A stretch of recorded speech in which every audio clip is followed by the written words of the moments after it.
She was just a maid in the mafia boss's fortress, invisible, cleaning his floors, staying out of sight. But when his twin daughters disappeared one night, everything changed. What he didn't know, the woman he was beginning to trust had secrets that could destroy them all. The shot shattered the crystal chandelier. Rocco Salvatore didn't flinch. He simply pressed the pistol harder against the table, watching shards of glass rain down like diamonds around the trembling Balkan delegate across from him. "You think I'm a fool?" Rocco's voice was ice. "You think I don't know you shorted me $2 million on the last shipment?" Outside the villa's floor-to-ceiling windows, the Amalfi Coast glittered under moonlight, beautiful and indifferent to the violence brewing inside. This was the biggest deal of Rocco's career. 15 containers of military-grade weapons headed for 3 different war zones. The kind of deal that would cement his name in the underworld forever. The Balkan man raised his shaking hands. "Mr. Salvatore, please, it was a miscommunication, nothing more. We can fix." A knock at the door interrupted him. Rocco's jaw tightened. He'd given explicit orders, no interruptions. Not tonight. Not when $40 million sat on the line. "What?" he barked. The door cracked open. His head of security, Paolo, stood there, pale as death. That's when Rocco knew something was wrong. Paolo had served in the Italian Special Forces. He'd been shot 3 times and never broke a sweat. But right now his hands were trembling. "Boss," Paolo whispered.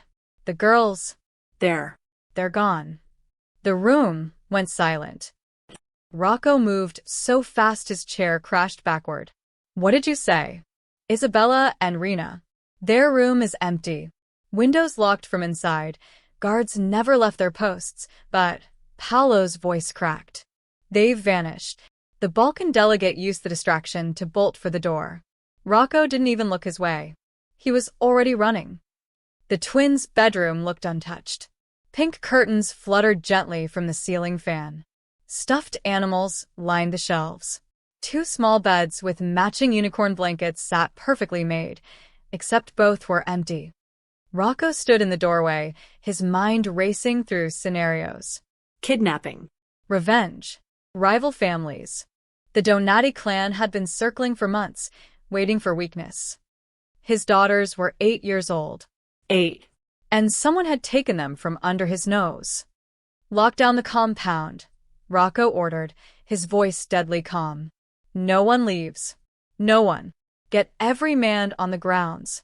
Search every room, every closet, every goddamn corner." Marco DeLuca, his most trusted lieutenant, appeared beside him. Marco was a shark in human form, all sharp edges and cold calculation. "Boss, the Donatus. Has to be. They knew about tonight's deal. This is sabotage." "Then they just signed their death warrant." Rocco's hands curled into fists. "Get the helicopters up. Search the coastline. If they moved my daughters off this property, I want to know where they went." Within minutes, the villa transformed into a war zone. Floodlights blazed across the gardens. Men with assault rifles swept through the olive groves. The thunder of helicopter rotors split the night air. Rocco stood on the balcony, watching it all with murder in his eyes. In his world, you could lose money, lose territory, even lose your life, but family? Family was sacred. Anyone who touched his daughters would beg for death before he was done with them. "Mr. Salvatore." He turned. One of the younger guards, Antonio, barely 22, stood nervously at the door. "Speak." "Sir, I might have seen something. Earlier tonight, maybe an hour ago." Antonio swallowed hard. "I was doing my rounds by the South Garden. I thought I saw 2 small figures moving toward the servants' quarters. At first, I figured it was my imagination, but now..." "The servants' quarters?" Marco's eyes narrowed. Why would they go there? Rocco's mind sharpened. The servants' quarters. That wing of the villa was practically forgotten, just a few rooms for the cleaning staff and kitchen workers. But it made no sense. His daughters barely interacted with the help. They had everything they needed in their wing of the house. Unless someone lured them there. "Marco," Rocco said quietly, "round up every servant. Now. 20 minutes later, 7 terrified people stood in a line in the villa's grand entrance hall. Housekeepers, kitchen staff, gardeners, all of them looking like they'd rather be anywhere else. Marco paced in front of them like a predator selecting prey. One of you knows something. And whoever speaks first gets to keep their job. The rest, he let the threat hang in the air. Rocco watched from the marble staircase, studying each face. Guilt. Fear. Confusion. But which one was hiding something? His eyes landed on a woman at the end of the line. Mid-30s, brown hair pulled back in a simple ponytail, wearing a plain gray uniform. She stood differently from the others, not cowering, not crying. Just. Still. Composed. Like she was waiting for a bus instead of facing down a man who could make people disappear. You, Rocco said, descending the stairs. What's your name? Evelyn Carter, sir. British accent. Soft but clear. How long have you worked here? 6 months. And what do you do? I clean the east wing, sir. Sometimes I help in the kitchen. Marco stepped closer to her. Where were you tonight between 8 and 9? In the laundry room. Folding linens. Anyone see you? No, sir. I was alone. Marco's hand moved to the gun at his hip. Convenient. But Rocco raised a hand, stopping him. Something about this woman bothered him. Not her words. Those were perfectly reasonable. It was her eyes. While everyone else looked terrified, hers held something else. Something he couldn't quite name. Pity, maybe. Or understanding. Have you ever spoken to my daughters? Rocco asked. For the first time, Evelyn's expression softened slightly. Once or twice, sir. They seem like sweet girls. They are sweet, Rocco said, his voice dropping to something dangerous. Which is why whoever took them won't live long enough to regret it. Evelyn met his gaze, without flinching. I hope you find them safe, Mr. Salvatore.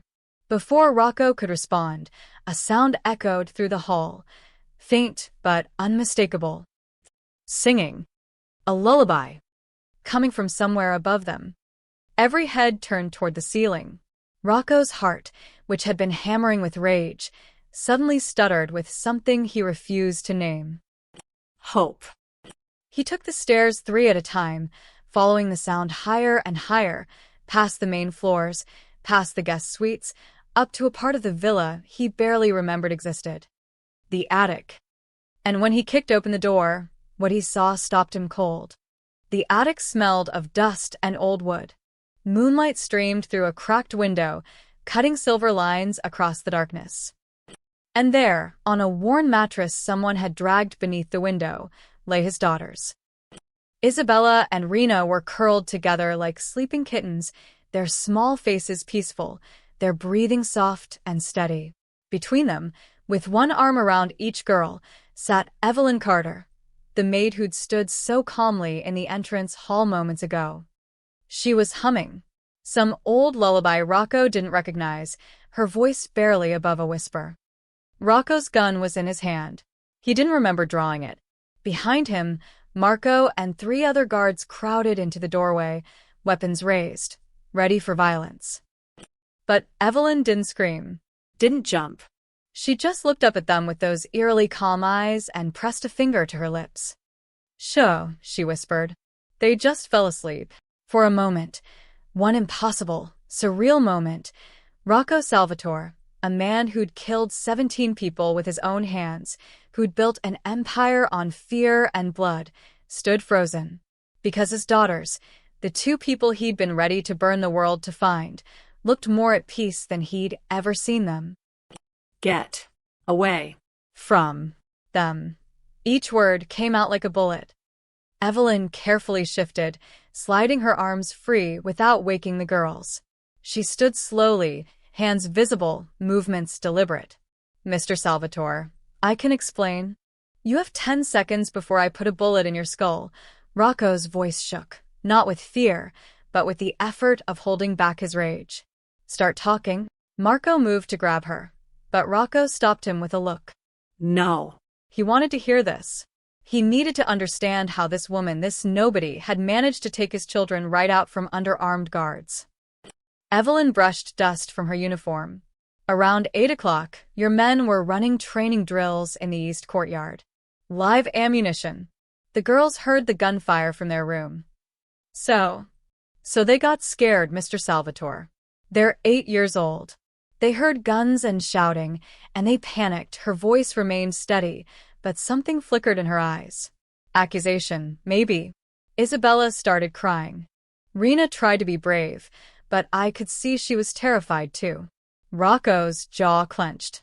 He'd ordered those drills. Perfect timing for when he needed the compound on high alert during the Balkan negotiations. It never occurred to him. I was walking past their room, Evelyn continued. I heard them through the door. When I checked on them, Isabella grabbed my hand and begged me not to leave. She said. Evelyn paused, choosing her words carefully. She said she wanted to hide somewhere her papa would never think to look. Somewhere the bad men couldn't find them. The words hit Rocco like a physical blow. His own daughters, afraid in his house, wanting to hide from him. So you brought them here? To this dusty hellhole? Marco gestured at the attic's peeling walls and water-stained ceiling. I brought them somewhere quiet, Evelyn corrected. Somewhere they could calm down. I told them stories, showed them constellations through the window, and sang until they fell asleep. I was going to bring them back to their room once things settled down. You should have informed security immediately, Marco snapped. I tried. But your men were busy tearing the villa apart for the first time.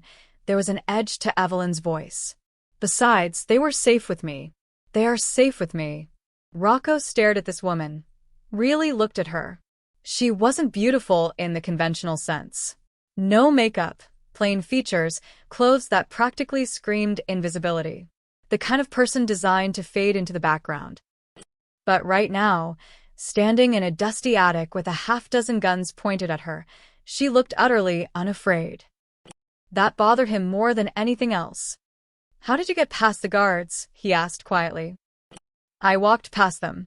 No one pays attention to a maid carrying folded blankets. It was true. Rocco realized with growing unease that he barely knew any of his household staff. They were furniture to him, invisible pieces of his daily life.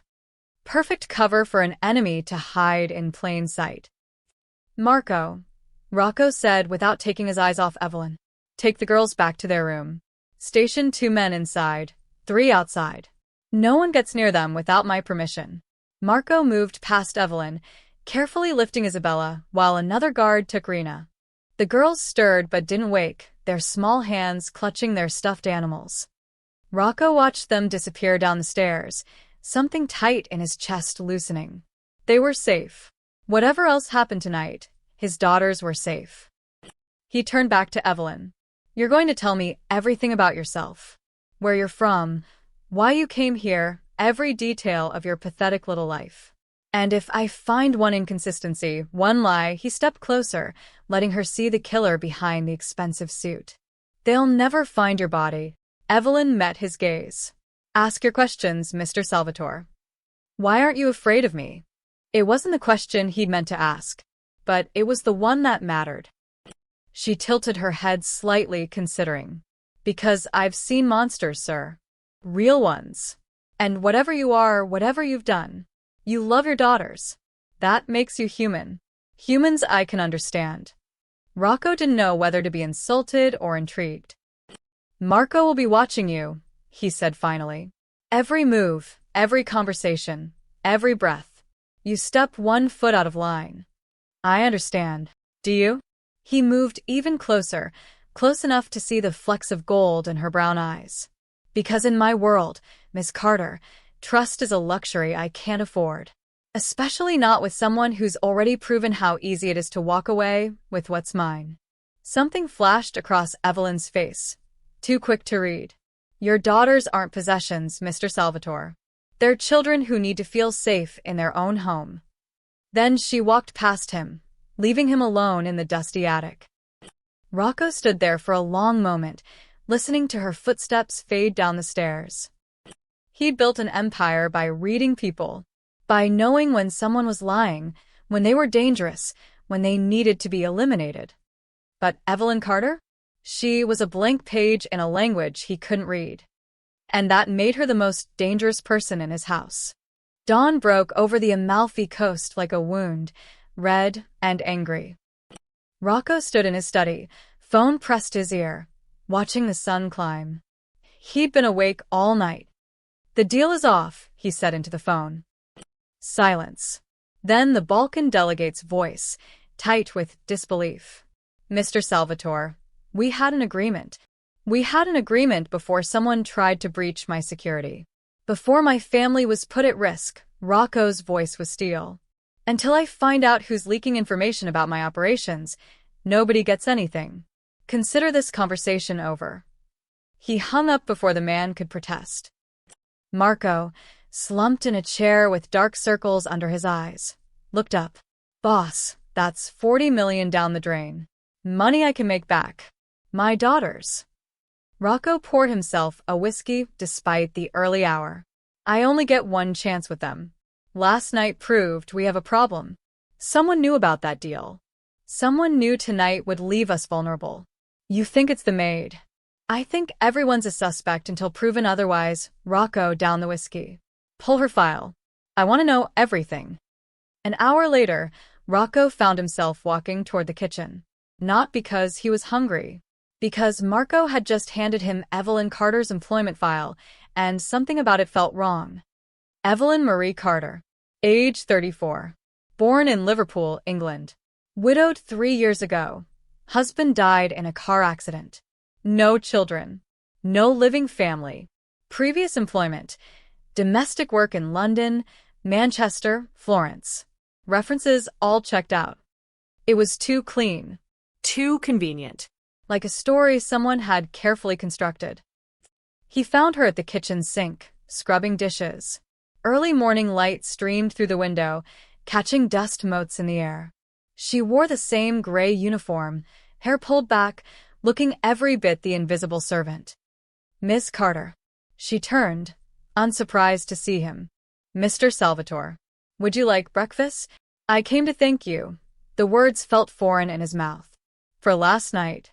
For keeping my daughters safe." Evelyn dried her hands on a towel. "They're easy to care for. Sweet girls. They seem to trust you quickly. Children are good judges of character." Was there a hint of challenge in her voice? "They know when someone genuinely cares." Rocco moved closer, studying her. "Your file says you're from Liverpool. But your accent, it's not quite right. Not working class. More educated. Private schools, maybe?" Something flickered in her eyes. "My father worked for a shipping company. We moved around a lot. I suppose I picked up different accents." "And your husband?" "The file says car accident." Yes, her face remained neutral, but her hand tightened on the towel. 3 years ago in London. Drunk driver. He died instantly. "I'm sorry for your loss." "Thank you." They stood in silence. Rocco waited, an old interrogation trick. Let the silence stretch until people felt compelled to fill it, to reveal something they shouldn't. But Evelyn just went back to her dishes. Before Rocco could probe further, shouting erupted from the courtyard. Marco's voice, barking orders. They found Paolo in the garden, blood streaming from a gash across his forearm. He'd been cleaning his weapon when it misfired, the slide catching his skin. "Stupid, stupid," Paolo muttered, pressing his hand against the wound. Blood seeped between his fingers. "Someone get the first aid kit," Marco ordered. "I'll handle it." Evelyn's voice cut through the chaos. She was already moving, pulling Paolo toward a stone bench. Rocco watched as she rolled up the injured guard's sleeve with swift, efficient movements. "No hesitación. No es que amisnes." "This will hurt," she warned, then poured antiseptic directly into the wound. Paolo hissed through his teeth. But what caught Rocco's attention wasn't the cleaning, it was how she did it. Her fingers moved with practiced precision, checking for debris, assessing the depth, applying pressure to specific points to slow the bleeding. She created a butterfly closure with medical tape, then wrapped the wound in a figure-8 pattern that maximized compression while maintaining circulation. These weren't the hands of a maid who'd learned basic first aid. These were the hands of someone with serious medical training. Military field medic, maybe. Or emergency response. "Where did you learn to do that?" Rocco asked quietly. Evelyn didn't look up, focused on tying off the bandage. "My husband was clumsy, always cutting himself in the kitchen. You pick things up. That's military-grade wound treatment." She finally met his eyes. "I watch a lot of medical dramas on television, Mr. Salvatore. Should I have let him bleed instead?" Paolo flexed his arm experimentally. "Feels good. Better than the last time our actual medic patched me up." He nodded gratefully at Evelyn. "Thank you." She smiled, the first real smile Rocco had seen from her. "Try to keep your fingers away from the slide next time." As she walked back toward the house, Rocco caught Marco's eye. His lieutenant had seen it too. The discrepancy. The skill that didn't match the story. "I want someone on her 24/7, Rocco murmured. "And tap her phone. Any emails, any calls, any contact with the outside world. I want to know about it." Marco nodded and disappeared. That night, in a room barely bigger than a closet, Evelyn sat on her narrow bed with a laptop hidden beneath a false bottom in her suitcase. She opened a draft email. No send, no receive. Just messages typed and saved, deleted by her handler remotely after reading. "Untraceable. Handler Vega," she typed. "Salvatore canceled the Balkan deal. Suspect he's getting cautious. Financial transfers delayed. May need more time to access his secure files." She paused, fingers hovering over the keys. The children. They're innocent in this. Isabella has nightmares. Rena hides her fear by acting brave. They shouldn't pay for their father's crimes. Another pause. "He's not what I expected." The file portrayed a monster. But last night, when he saw his daughters safe, I saw something else. Fear. Love. Desperation. Maybe he's both monster and father. I don't know anymore. Request guidance. Mission integrity may be compromised. She saved the draft, closed the laptop, and sat in the darkness. Somewhere in this villa, a ruthless arms dealer was probably plotting her investigation or death. But all she could think about were two little girls who'd fallen asleep holding her hands, trusting her completely. And the look on their father's face when he'd found them safe. The first time Isabella laughed, really laughed, was on Tuesday afternoon. Evelyn was folding laundry in the East Wing when she found the girls hovering outside their bedroom door, looking lost. Their usual nanny had quit after the chaos of the vanishing night, as the staff now whispered about it. "Want to help me?" Evelyn asked, holding up a pillowcase. Isabella's eyes lit up. "Papa says we're not supposed to do servant work." "Good thing I'm not asking you to be servants. I'm asking you to be my assistants." Very important position. Evelyn handed them each a small towel. "Think you can handle it?" Rena, the braver twin, grabbed the towel. "We can handle anything." By the time they'd helped fold 3 loads, creating more chaos than order, all 3 were laughing. Isabella did an impression of Paolo's gruff voice that was so accurate Evelyn nearly cried from laughter. That's when Rocco walked past and stopped. Just stood there in the hallway, watching his daughters smile like they'd forgotten they lived in a fortress. Evelyn caught his eye. For a moment, she thought he'd be angry. Rich men didn't want their children doing laundry. But he just nodded once and walked away. By Wednesday, the girls were seeking her out. "Tell us about England," Rena demanded during lunch, abandoning her pasta to climb onto the counter where Evelyn was chopping vegetables. "It's rainy," Evelyn said. "And everyone drinks tea constantly." "More than that," Isabella insisted. "Tell us about adventures." So Evelyn told them stories. Some true, some embellished, some completely fabricated. She told them about the Thames at midnight, about getting lost in the tube, about a street musician who played violins so beautifully that people wept. She carefully avoided mentioning training at Hendon Police College, firearms certifications, the 6 months she'd spent undercover in a smuggling ring in Rotterdam. "Have you ever been scared?" Isabella asked suddenly, her voice small. Evelyn set down her knife. Yes. Many times. What did you do? I remembered that being scared means you're about to do something brave. Fear and courage aren't opposites, they're partners. Rena frowned, processing this. Papa's never scared. Everyone's scared of something, sweetie. Even your father. What's he scared of? Isabella asked. Losing you, Evelyn thought. That's the only thing that man actually fears. You have to ask him, she said instead. Thursday evening, Rocco found them in the library.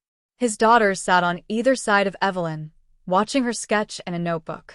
She was drawing the villa's garden, quick, confident strokes bringing the rose bushes to life. You draw? Rocco asked from the doorway. 3 heads turned. The girls didn't run to him like they used to. They just smiled and went back to watching Evelyn's pencil move. A little, Evelyn said. My father taught me. He said art helps you notice details others miss. Can you teach us? Rena asked. If your father allows it. Both girls turned to him with pleading eyes. Rocco found himself nodding before he could think of a reason to refuse. An hour later, he returned to find them still there. Isabella was concentrating fiercely on drawing a lopsided cat. Rena had attempted the villa, but it looked more like a haunted house. Evelyn praised both, like they were masterpieces. Papa, look. Isabella held up her drawing. Evelyn says I have natural talent. Rocco took the paper, studying the wonky cat. It's very good, Principessa. Liar. Isabella giggled. But thank you. When had his daughter become so perceptive? So light? Evelyn told us about courage, Rena said quietly. She said you have to be scared first before you can be brave. Rocco looked at the maid, this woman who shouldn't matter, who was supposed to be just another employee. Is that what you told them? It's true, isn't it? Evelyn met his gaze. The things worth doing are usually frightening. There was something in her eyes. A challenge, maybe, or a confession. Friday night, Evelyn sat in her cramped room, composing another draft email. Handler Vega. Access to secure files still blocked. Salvatore has increased security protocols. All financial transfers are now handled offline. I cannot trace the routing without physical access to his office safe. But that's not why I'm writing. The children asked me today what happens to kids when their parents go to prison. Isabella specifically asked if they'd be separated, sent to different homes. Rena wanted to know if foster families are mean. They're already thinking about it, preparing themselves for the worst. They're 8 years old, and they're already building walls around their hearts. Handler, what happens after we bring Salvatore down? What happens to Isabella and Rena? They have no other family. Their mother died in childbirth. Salvatore is all they have. I know the mission parameters. I know he's responsible for weapons in 12 conflict zones, for deaths we can't even count. I know he needs to face justice. But these girls, they've done nothing wrong. They shouldn't be collateral damage. Requesting clarification on post-arrest protocols for minor dependents. She saved the draft and closed the laptop, feeling like a traitor. To Interpol. To her oath. Maybe to herself. Saturday afternoon, Rocco's world shifted. He'd been in his study reviewing security reports when Marco knocked. Boss, you should see this. Rocco followed him to the garden, expecting a security breach or suspicious activity. Instead, he found his daughters asleep on a blanket under the lemon trees. Sketchbooks lay open beside them, covered in drawings, cats, flowers, stick figures holding hands, one labeled Papa with a crown. And between them, one hand on each sleeping child, sat Evelyn. Her eyes were closed, face tilted toward the sun, looking more peaceful than anyone had a right to look in his world. Marco waited for orders. Probably expected Rocco to be angry about the breach of protocol, about his daughters unsupervised in the open garden. But Rocco couldn't move. Because for the first time in years, maybe since his wife died, he felt something crack open in his chest. Not pain. Something softer. More terrifying. Peace. His daughters were safe. Not because of bulletproof glass or armed guards or security systems, but because of a woman who sang lullabies and taught them to draw wonky cats and made them laugh. "Leave them," Rocco said quietly. As he walked back to his study, he found himself wondering what his wife would think of him now. Of the empire he'd built on violence. Of the world he'd created where his own daughters had to hide in an attic to feel safe. For the first time in his ruthless career, Rocco Salvatore questioned whether power was worth what it cost. Marco De Luca didn't trust easily.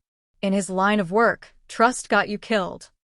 And he didn't trust Evelyn Carter. For a week, he'd watched her. The way she moved through the villa, like she belonged there. The way his boss, a man who trusted no one, actually smiled when she talked.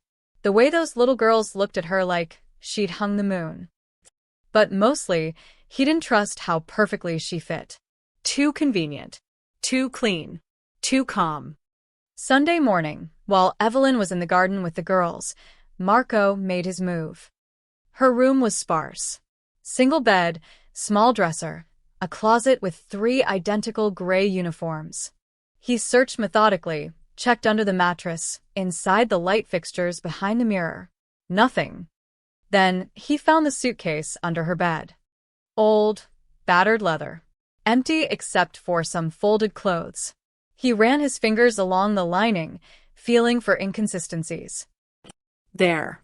A slight thickness along the bottom edge. He pulled out his knife and carefully cut the stitching. The badge gleamed in his palm like a confession. Interpol. Special Agent Evelyn Carter. Badge DSU 7734. For a long moment, Marco just stared at it. Then rage, pure and cold, flooded through him. A spy. A goddamn spy, sleeping under their roof, playing with the boss's daughters, gathering intelligence while they treated her like help. He stormed to Rocco's office and threw the badge on the mahogany desk so hard it skittered across the polished surface. Rocco looked up from his papers, annoyed at the interruption. Then he saw the badge. The world seemed to tilt. "Found it in a false bottom of her suitcase," Marco said, his voice tight. "She's Interpol, boss. Been playing us this whole time." Rocco picked up the badge with trembling fingers.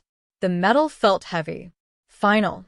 He stared at Evelyn's photo, the same calm eyes, the same unremarkable face that had fooled them all.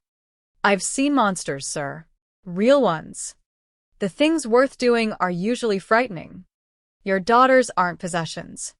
Every conversation replayed in his mind, taking on new meaning. She hadn't been offering wisdom. She'd been probing, gathering information, building a case.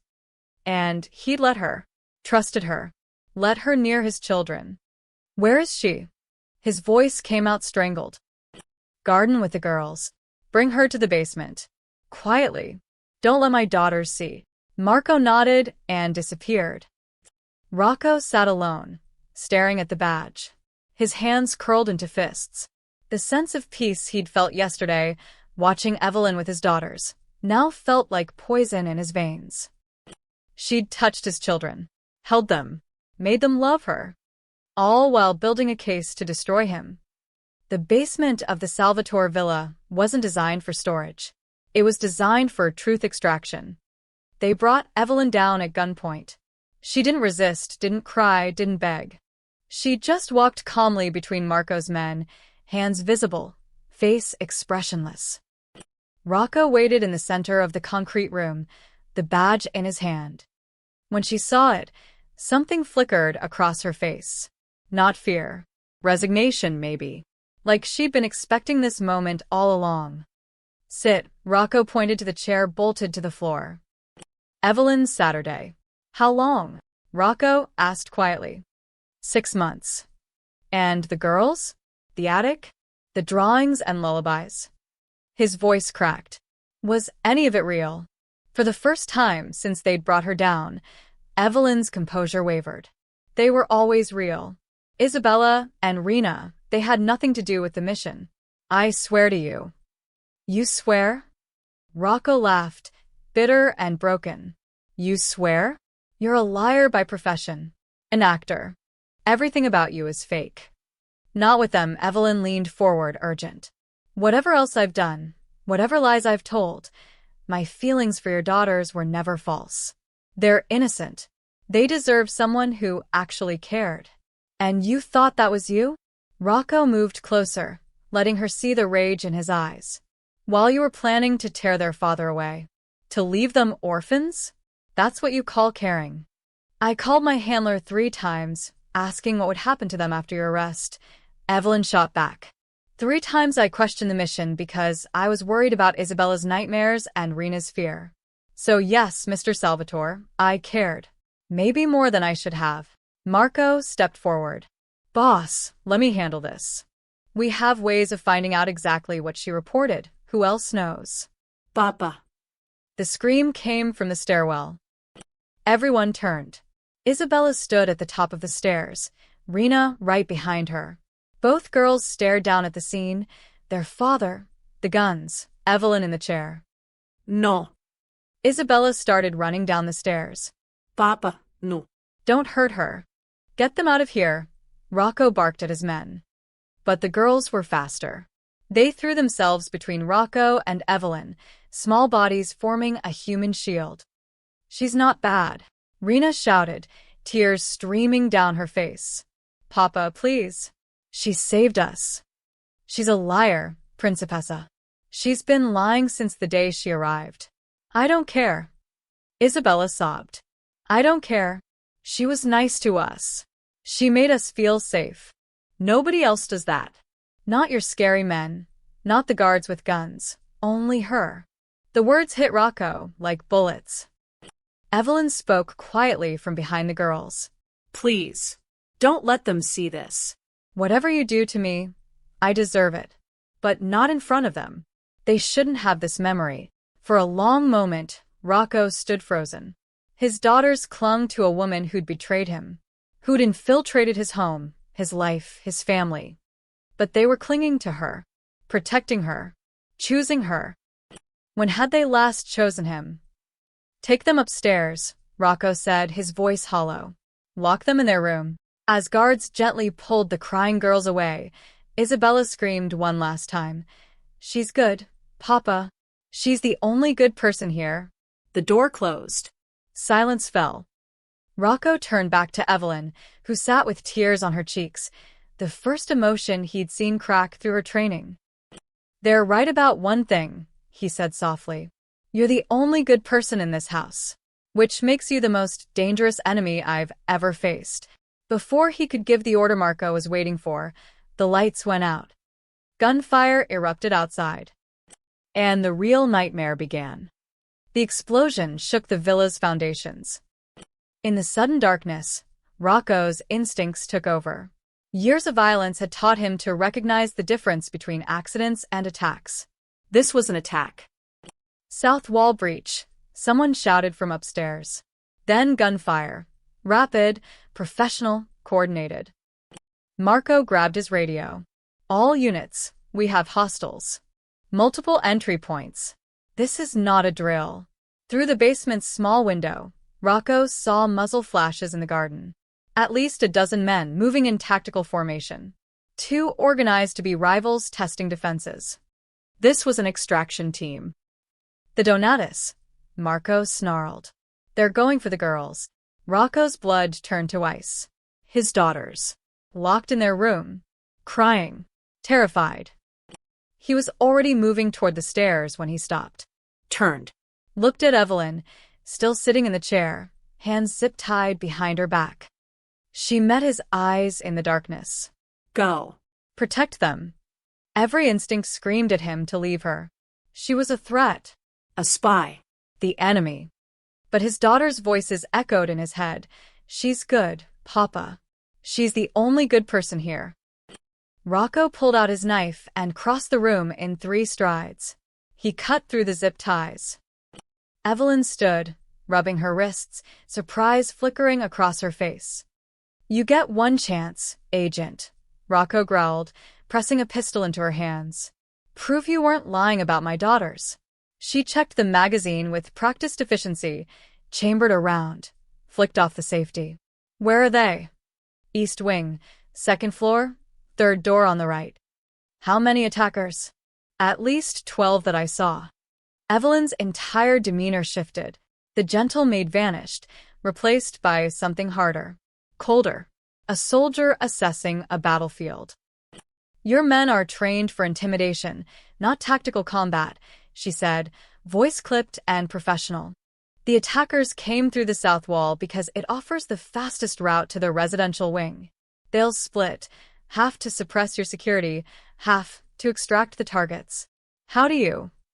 I've run these ops before, Mr. Salvatore.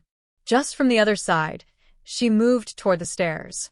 Your daughters have maybe 3 minutes before they're in enemy hands. Are you going to help me, or are we still enemies? Rocco grabbed his own weapon. Lead the way. They emerged into chaos. The villa's main floor was a war zone. Rocco's guards exchanged fire with attackers wearing black tactical gear. Smoke from flash grenades filled the air. Glass from shattered windows crunched underfoot. Paolo lay bleeding near the entrance, clutching his stomach. Evelyn didn't hesitate. She dropped, checked his pulse, applied pressure to the wound. Femoral arteries intact. He'll live if he gets pressure and stays down, she looked at the wounded guard. Don't be a hero, Paolo. Stay here. Then she was up and moving, using the smoke for cover. Rocco followed, stunned by her transformation. She moved like water, fluid, purposeful, reading the battlefield 3 steps ahead. Marco!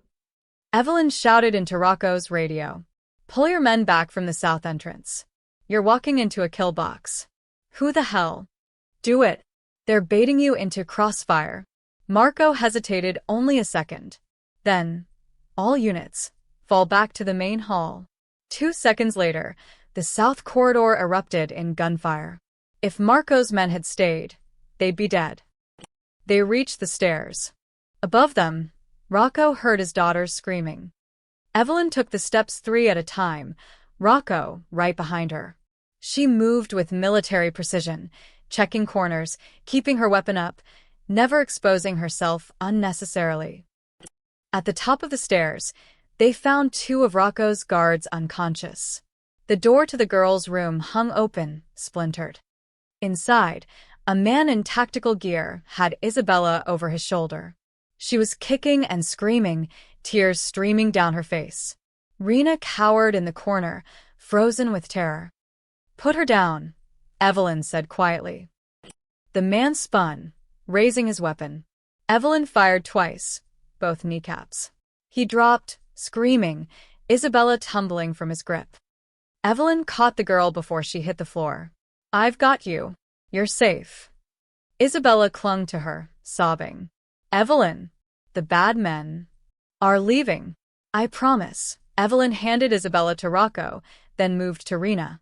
The girl was hyperventilating, eyes wide with shock. Rena, honey, look at me. Evelyn cupped the girl's face gently. Remember what I told you about courage?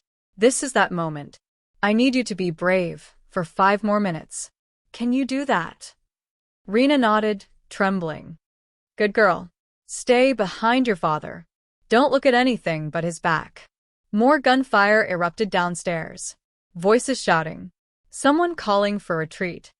Marco's voice crackled over the radio. Boss, they're falling back. We got 3 of them down. Rest are running for their vehicles. Evelyn moved to the window, weapon ready, scanning for threats. Count. 5 hostiles retreating. 2 wounded. They came with 12. That's 4 unaccounted for. Evelyn spun. Rocco, get down. The window exploded inward. 2 men on rappel lines burst through, weapons raised. Evelyn fired, 1 shot, center mass, dropping the first attacker instantly. But the second got his weapon up, aiming at Rocco, who was holding both girls. Evelyn dove, tackling the gunman as he fired. The bullet meant for Rocco's had buried itself in the ceiling. They hit the floor hard. The attacker was bigger, stronger, trained. He slammed Evelyn's head against the hardwood, reaching for his knife. But Evelyn was faster. She brought her elbow up into his throat, crushing his windpipe. He gasped, choking. She rolled, grabbed his knife, and ended it. When she stood, blood streaked her face, not hers. Her hands were steady. Her eyes were cold. This wasn't a maid. This was a killer. Isabella stared at her, wide-eyed. For a moment, Evelyn just stood there, breathing hard, the knife still in her hand. Then she dropped it like it burned her. "I'm sorry," she whispered to the girls. "I'm so sorry you had to see that." But Rena just ran to her, threw her arms around Evelyn's waist. "You saved us. You saved Papa." Sirens wailed in the distance. Helicopter rotors cut through the night. Evelyn closed her eyes. Interpol. They tracked my distress beacon. She looked at Rocco, still holding Isabella, standing in a room full of bodies and broken glass. "It's over," she said quietly. "All of it." The Interpol team came through the front door like a tidal wave. 12 agents in tactical gear, weapons drawn, voices sharp with authority. They fanned through the villa with cold efficiency, securing each room, shouting commands in 3 languages. Everyone on the ground. Hands visible. Move and you will be restrained. Rocco's remaining guards dropped their weapons immediately. They knew the difference between a gang war and a government raid. One you could fight. The other ended with life sentences. Rocco stood in the entrance hall, still holding Isabella. Rena clung to his leg. Both girls trembled, fresh tears streaming down their faces. They'd just survived a kidnapping attempt. Now strange men with guns were storming through their home again. Agent Vega entered last, tall, silver-haired, carrying himself like a man who'd seen everything and felt nothing. His eyes swept the destruction, bullet holes in the walls, blood on the marble floor, bodies covered with sheets. Then his gaze landed on Evelyn, still standing at the top of the stairs, covered in someone else's blood. "Agent Carter," he said, voice flat. "Are you injured?" "No, sir." "The target?" Evelyn's jaw tightened. Alive. "Unharmed." "And the asset?" Vega's eyes flicked to Rocco. "I trust you've secured the primary objective." "He's right there." Evelyn descended the stairs slowly. Along with his daughters, who just survived a traumatic attack and don't need more men with guns in their faces. Vega's expression didn't change. "Your personal feelings are noted and irrelevant. We have protocols." He gestured to 2 agents. Sicur Salvatore. Full restraints. The agents moved forward. Isabella screamed. Papa. No. "Don't take Papa." Rocco knelt, setting Isabella down gently. He looked at both his daughters, memorizing their faces. "Listen to me, both of you. These men are police. They're not going to hurt you." They're hurting you, Rena sobbed. "No, Principessa." "They're doing their job." He cupped their faces with shaking hands. "Remember what Evelyn taught you? About being brave when you're scared." "I don't want to be brave," Isabella whispered. "I want you to stay." The words shattered something in Rocco's chest. But he forced himself to smile. "I know, baby. I know." The agents pulled him up roughly, forcing his hands behind his back. The zip ties cut into his wrists. "Rocco Salvatore," Vega announced formally. "You are under arrest for international arms trafficking, conspiracy to commit murder, money laundering, and 17 counts of..." "Handler Vega," Evelyn's voice cut through the recitation. "The children need medical evaluation. They've been through severe trauma. They'll be processed with the other witnesses. They're 8 years old, and they're material witnesses to their father's criminal enterprise." Vega gestured to a female agent. "Agent Torres, secure the minors. Take them to the mobile command unit for preliminary interviews." Torres approached the girls, her face professionally blank. "Come with me, please." Rena pressed closer to her father's legs. "No, Papa." "Now," Torres said, reaching for Rena's arm. The girl jerked back, lost her balance, and fell hard on the marble. She cried out, more from fear than pain, but Torres just grabbed her arm and hauled her up roughly. "I said now. We don't have time for theatrics." That's when Evelyn moved. She crossed the hall in 3 strides and put herself between Torres and the children. "Step back." Torres blinked, surprised. Agent Carter, move aside. That's an order. No. The hall went silent. Every agent turned to watch. Vega's voice dropped to ice. Carter. Stand down. Immediately, Evelyn didn't move. They're children, not exhibits. They've just watched people die. They've been terrorized twice in one night. They need compassion, not interrogation. They need to be processed according to protocol. Protocol? Evelyn's voice rose, months of restraint finally breaking. These girls asked me what happens to kids when their parents go to prison. They asked if foster families are mean. They're already terrified of what comes next, and you want to drag them into a command unit and treat them like criminals. They are the daughters of a criminal. They're children. Evelyn shouted. They're innocent. And if we can't see the difference between bringing down a weapons dealer and traumatizing two little girls, then what the hell are we doing here? Vega's face darkened. You're relieved of duty, Agent Carter. Effective immediately. Torres, escort her outside. With respect, sir, I'm not leaving until someone guarantees these children will be treated with basic human decency. That's not your call to make. Then whose is it? Evelyn demanded. We took an oath to protect people. That includes them. Or does our oath only count when it's convenient? Rocco watched this unfold from his knees, hands bound behind his back, blood drying on his face. This woman, this spy who'd infiltrated his life, was throwing away her career, defying her commander, risking everything. For his daughters. Not for information. Not for her case. Not for glory or recognition. Just because it was right. Agent Vega studied Evelyn for a long moment. Then he turned to Torres. Take them to the medical unit first. Full evaluation. Trauma counselor present. No interrogation without child services representation. Torres nodded stiffly and knelt beside the girls, her voice softer now. I'm sorry I scared you. Will you come with me? We have hot chocolate in the van. Rena looked at Evelyn. Will you come too? Evelyn glanced at Vega. I don't know if I'm allowed. Go, Vega said tiredly. But this conversation isn't over, Carter. As Evelyn led the girls toward the door, Isabella turned back one last time. Papa. Rocco met his daughter's eyes. I love you, Principessa. Both of you. Never forget that. Then they were gone. Vega stood over Rocco. Your empire ends tonight, Salvatore. Every file, every account, every shipment, we have it all. You'll die in prison.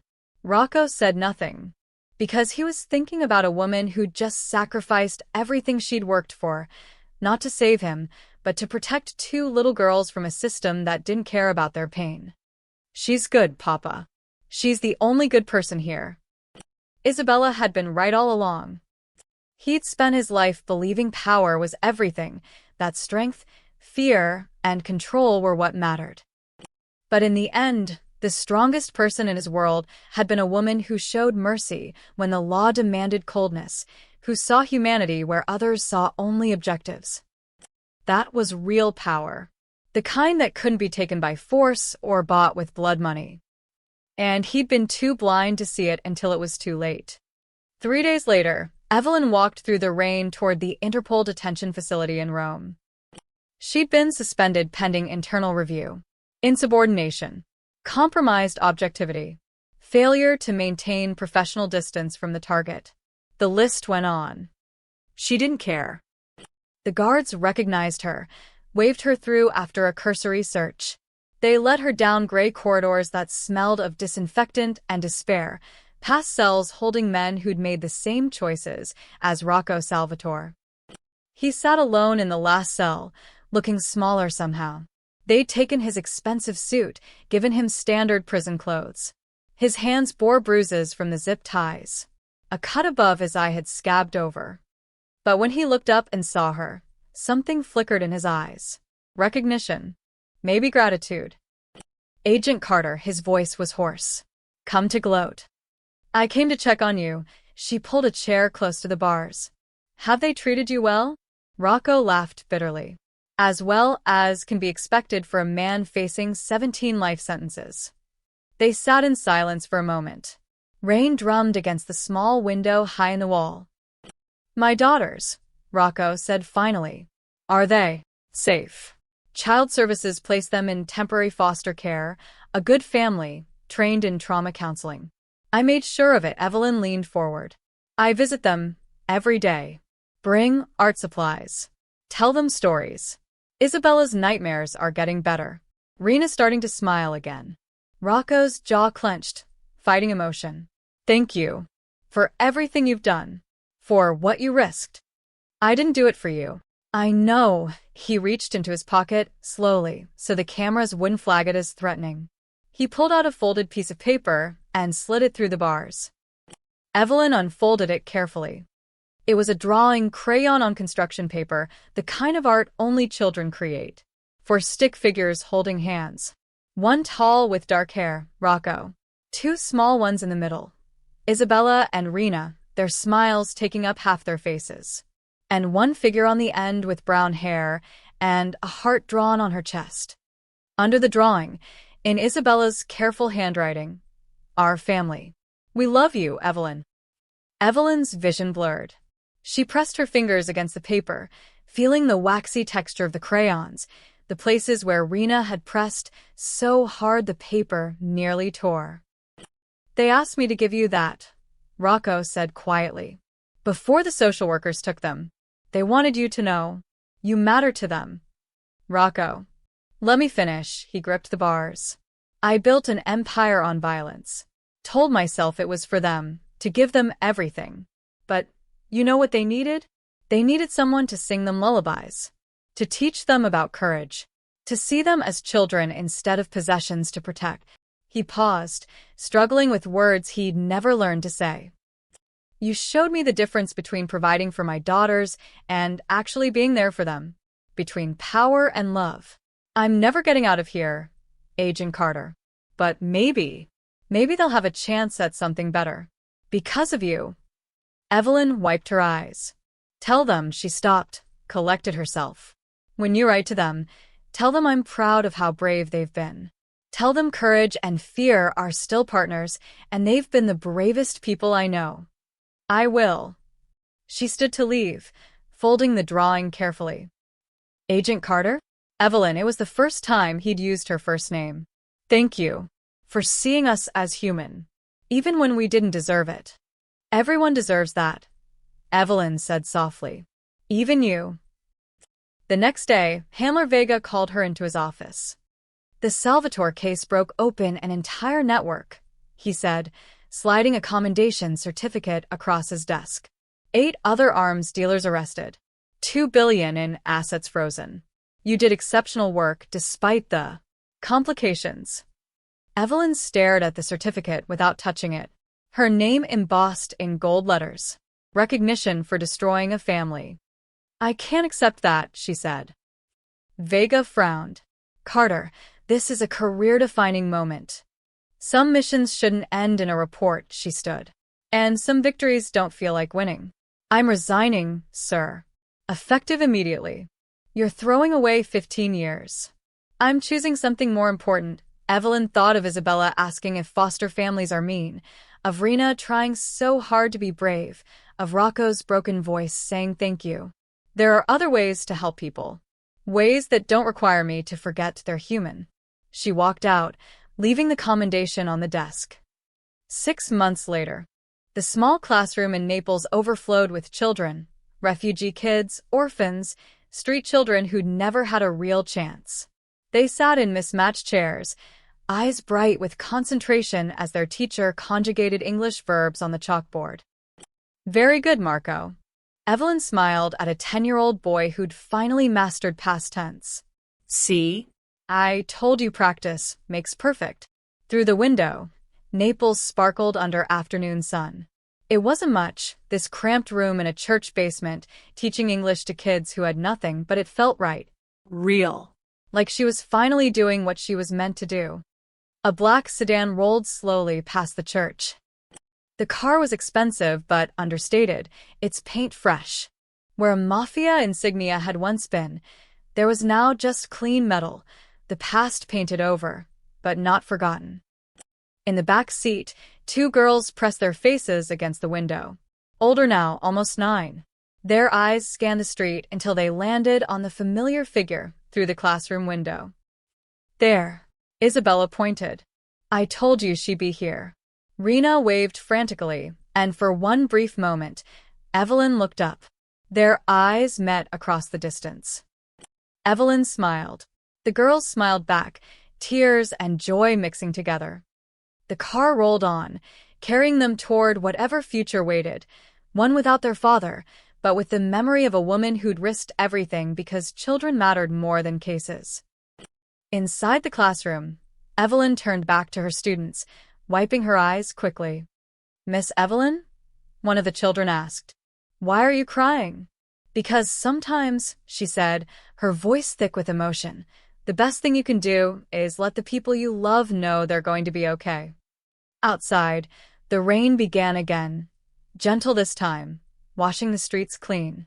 In a prison cell in Rome, a man who'd once ruled through fear sat writing a letter to his daughters, telling them about courage and love, and a woman who'd shown him the difference between power and humanity. The world turned. Justice had been served. But in the spaces between law and mercy, compassion survived, quiet and fierce and unbreakable. And that, in the end, was the only victory that mattered.